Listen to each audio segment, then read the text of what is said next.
O que muita gente tem destacado como contraditório, polêmica, é essa frase dita pelo presidente Lula que os dois países contribuíram para a guerra, nesse momento da declaração, colocando ali Ucrânia e Rússia com o mesmo peso para que o desenlace fosse o confronto em solo ucraniano. Eu queria que o senhor falasse um pouquinho sobre essa declaração e sobre o papel que o Brasil está tentando exercer ao criar esse grupo, um clube de países que não tem vínculo com a guerra, para tentar um cessar-fogo.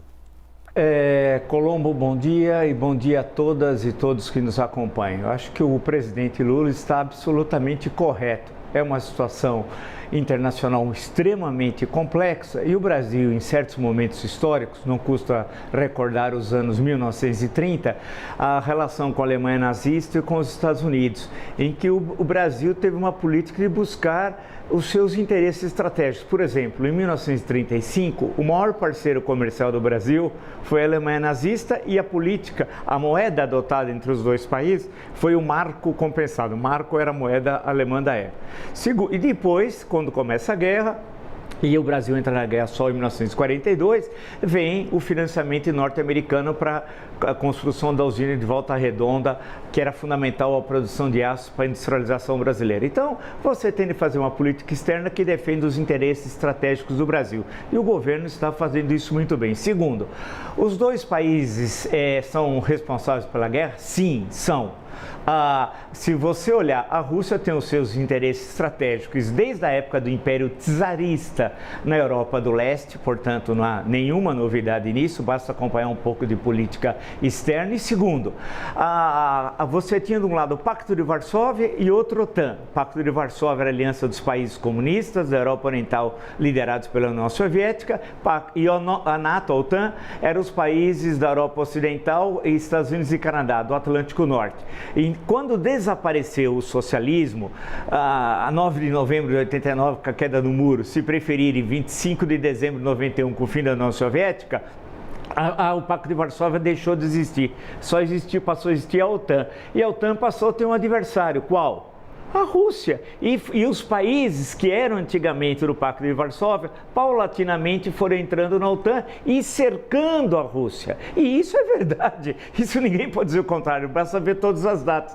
E um dos últimos seria justamente a Ucrânia. Então, nesse sentido estratégico, a Rússia tem as suas razões. Assim como não justifica, portanto, evidente, todos os crimes de guerra cometidos até o momento, e são trágicos, na guerra da Ucrânia. Então, a posição brasileira é uma posição correta, sensata, não entra nesse lero-lero dessa conversa que está contra os Estados Unidos, não está.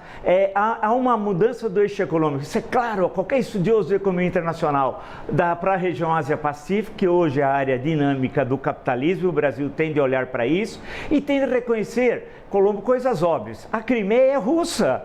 A Crimeia é Rússia. Eu dei exemplo aqui, quer pegar um grande estudo? Orlando Figes, Guerra da Crimeia. Quer ler um romance sobre a Guerra da Crimeia de um participante da guerra? Do grande Leão Tolstói, Sebastopol. Ali você vê, ele era tenente e participou da guerra. Além da Guerra da Crimeia, a Crimeia é russa. Assim como Taiwan é uma província rebelde da China, sim. Agora, não é por isso que você vai justificar uma invasão de Taiwan. Mas a gente tem não cair no discurso ideológico primário de que tudo vem dos Estados Unidos. Sem o dólar não há comércio internacional. Bobagem.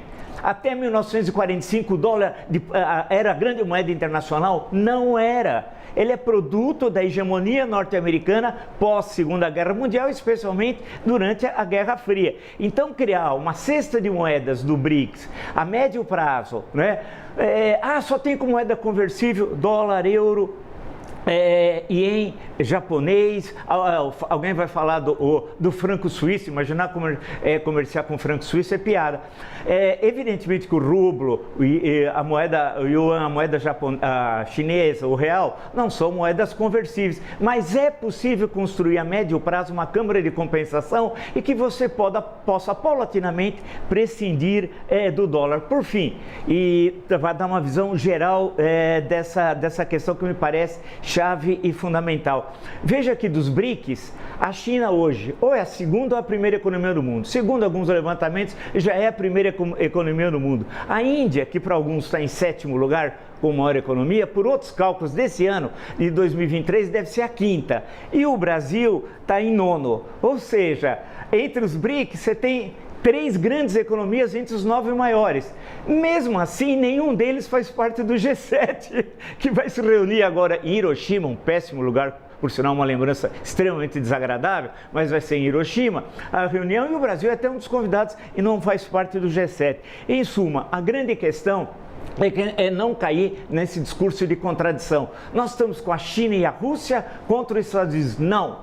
Nós estamos defendendo os interesses nacionais, mantendo boas relações com a Europa, boas relações com os Estados Unidos, boas relações com o Mercosul e boas relações com a China. E não vocalizar discursos norte-americanos de uma potência hoje decadente, a médio prazo, aí volta a armadilha de Tucídides, né, que eu já falei tantas vezes aqui, e uma outra ascendente que é a China. A grande questão, em suma, é defender os interesses nacionais, o que não foi feito pelo governo anterior.